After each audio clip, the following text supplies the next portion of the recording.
What's going on? Today we're gonna look at some new Hearthstone cards.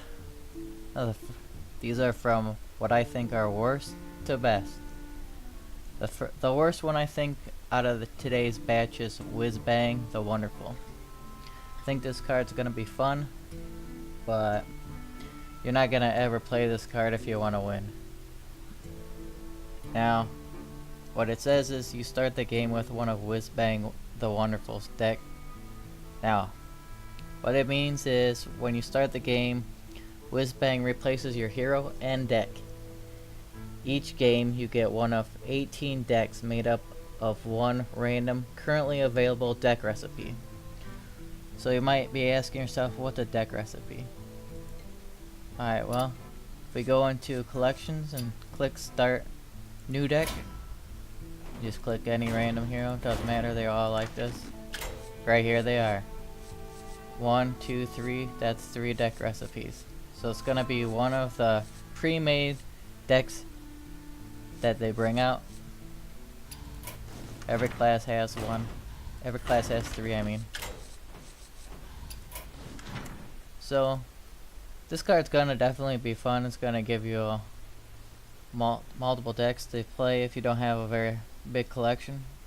I can see a lot of people finding this deck fun, but yeah, it's gonna be too random, and usually those deck recipes are not that good. So let's move on to the next card here. Now we have this Warrior Weapon, 5 mana for a 1/3. After you attack a minion, force it to attack one of its neighbors. Now, that sounds pretty powerful. And it is pretty powerful depending on what the board state looks like. But it's a 5 mana 1/3. If you can't make a minion kill another minion with this weapon, this is a terrible weapon. So, even though this weapon has some pretty good uses, I don't think very many people are gonna throw this in their deck just on the fact that it costs too much mana and it's too bad unless it's able to do what it wants to do. So a lot of board states only have maybe one minion on it, or one powerful minion that's protected by a weak taunt, and that if you attack that taunt, even if it attacks its allies, it's not going to do a lot of damage. So I don't think this card's going to see much play. Moving on, we have Annoy-o-Module. It's a 4 mana 2/4 mech with magnetic, divine shield, and taunt. And I have up here what magnetic does. So I think this card's gonna be pretty good. 4 mana 2/4 isn't great.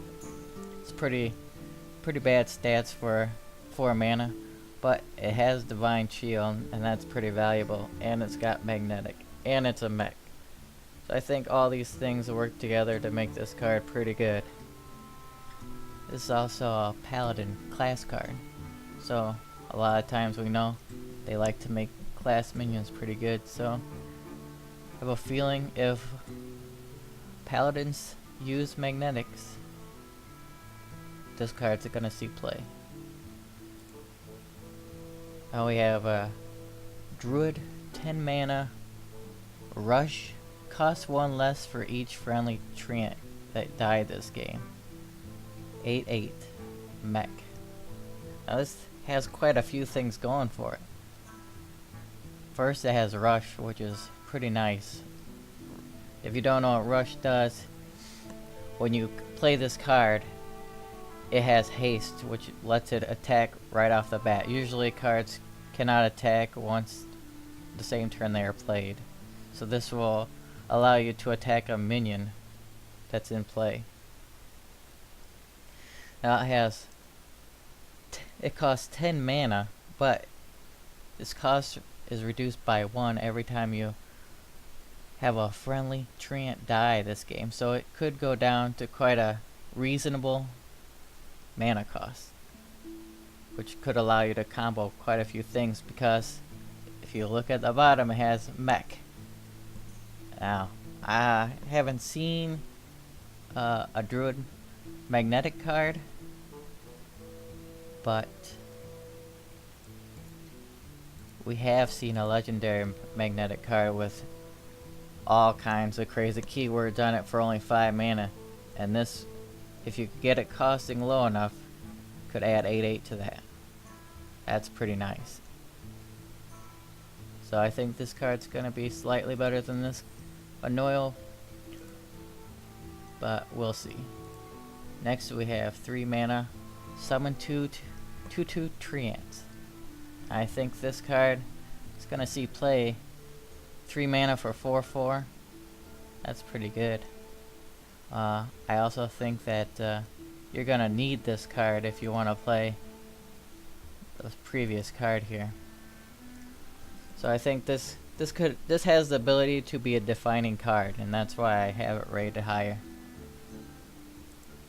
Next we have a 2 mana 2/3 battle cry. If you control a treant, discover a spell. So this is the card that leads me to believe that all the treant decks are gonna be a real thing. This is the final card, the one I think is the best.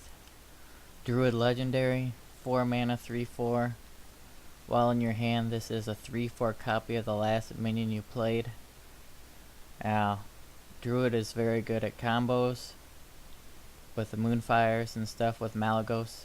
If you play Malygos, you can just play it on turn 9 and not even have to worry about it surviving, because you have a much cheaper backup on turn 10. You can play a 4 mana Malygos and then have 6 mana left over to do whatever you're gonna do to burst them down. I think this card has the potential to see a lot of play. I think it'll bring Combo Druid back up. So that's the last of the cards we have to look at today.